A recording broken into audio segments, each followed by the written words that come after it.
to this week's midweek podcast. I'm your host, Branden Woodall. We're in James chapter 5.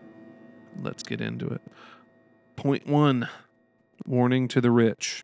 James issues a stern warning to the wealthy, criticizing their oppressive actions and exploitation of the poor. He highlights the temporary nature of their riches and the consequences of hoarding wealth. The cries of the laborers they have defrauded have reached the ears of the Lord. James condemns their luxurious living and indulgence, which ultimately leads to spiritual decay and impending judgment. This serves as a reminder of the ethical responsibilities that come with wealth and the urgency of living justly. Point 2, patience and suffering. In contrast to the earlier warnings, James encourages believers to be patient in their suffering, drawing parallels to a farmer waiting for the harvest. He urges them to stand firm and remain steadfast in faith. As they await the Lord's return, the call to patience emphasizes the importance of endurance and maintaining a hopeful perspective despite trials. James also reminds them not to grumble against one another, as doing so can lead to judgment.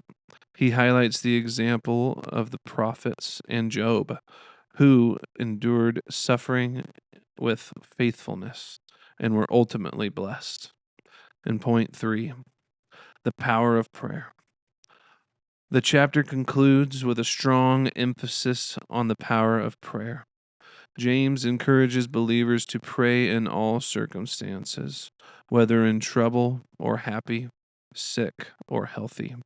He outlines the practice of anointing the sick with oil and praying for healing, affirming that the prayer of a righteous person is powerful and effective. Additionally, he stresses the importance of bringing back those who wander from the truth, indicating that restoring a sinner not only saves them, but also covers a multitude of sins. This reinforces the communal aspect of faith, where believers support and uplift one another through prayer and accountability. Overall, James chapter 5 emphasizes justice, patience, and the transformative power of prayer, calling believers to live out their faith with integrity, compassion, and a reliance on God. This has been the book of James.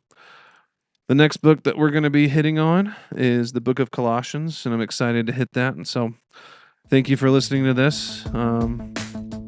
Thank you for listening to the Outsiders podcast. We'll see you next time.